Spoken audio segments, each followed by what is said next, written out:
amal hakikatnya itu adalah buah dari ilmu. Hakikatnya adalah buah dari ilmu. Faman amila bila ilmin faqad syabahu nasara. Wa man alima wa lam ya'mal faqad syabahu yahud.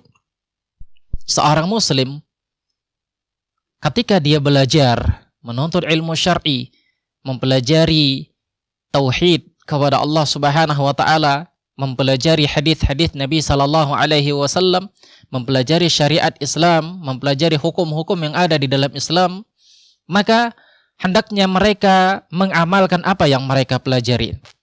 Inilah dia hakikat seorang muslim.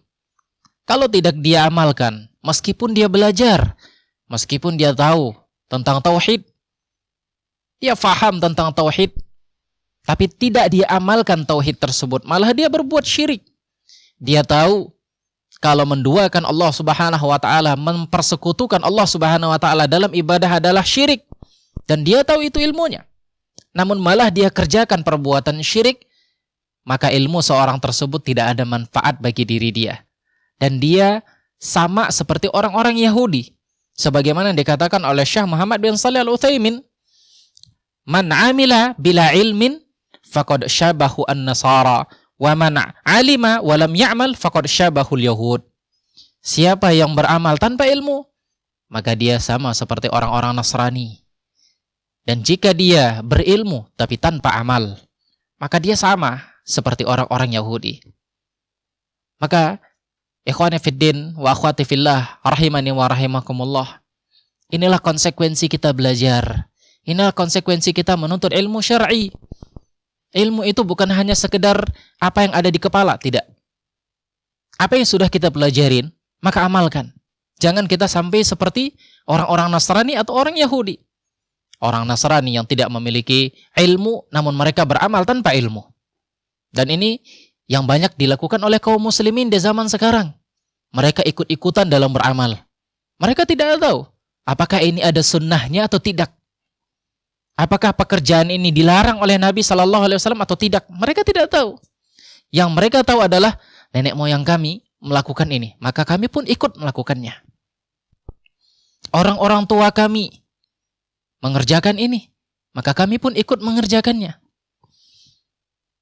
Ya, kalau di dalam orang Minang, maka mereka akan mengatakan, ya, alim ulama kami, nenek mama kami melakukan pekerjaan ini, mengamalkan pekerjaan ini, maka kami juga mengamalkan pekerjaan ini. Mana mungkin mereka salah? Mana mungkin mereka salah? Terkadang alasan mereka seperti itu.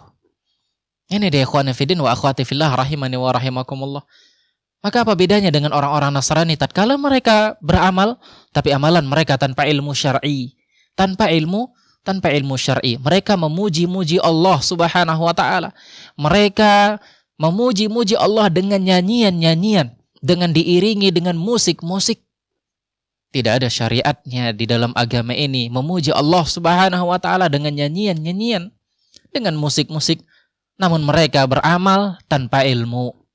Mereka membagi Allah Subhanahu wa taala, membagi Tuhan menjadi tiga. Yang ketiganya ini berada di dalam satu dan satunya berada di ketiganya ini. Atau yang kita kenal dengan Trinitas. Di dalam Islam tidak ada yang seperti ini. Ikhwani fiddin wa akhwati fillah rahimani wa rahimakumullah. Maka jadilah mereka orang-orang yang beramal tanpa ilmu syar'i. Adapun orang-orang Yahudi, mereka diberikan ilmu oleh Allah Subhanahu wa taala. Mereka memahami isi kitab mereka yang diturunkan kepada mereka. Tapi mereka mengabaikan itu semuanya. Mereka melakukan pekerjaan yang menentang syariatnya Allah Subhanahu wa taala meskipun mereka tahu. Dan demikian juga banyak kaum muslimin yang faham tentang ini. Dia tahu ini halal dan ini haram, tapi tetap dia kerjakan yang haram. Malah dia tinggalkan sesuatu yang halal. Dia tahu riba adalah haram, tapi dia tetap melakukan perbuatan riba. Dia tahu khamar itu haram, tapi dia tetap melakukan meminum khamar dan yang lainnya. Dia abaikan firman Allah Subhanahu wa taala. Dia abaikan hadis Nabi sallallahu alaihi wasallam. Dan bahkan berapa banyak dari kalangan kaum muslimin yang dengan prestisenya, dengan status sosialnya atau pekerjaannya di sebuah perusahaan, terkadang dia mengabaikan syariat Allah Subhanahu wa Ta'ala. Terkadang dia mengabaikan syariat Allah Subhanahu wa Ta'ala demi prestise, demi status sosial, atau demi pekerjaan dia di sebuah perusahaan. Maka ikhwani fiddin wa akhwati fillah rahimani wa rahimakumullah, jalan keselamatan itu adalah tatkala kita mempelajari agama ini, kemudian mengamalkan apa yang kita pelajari dari agama ini.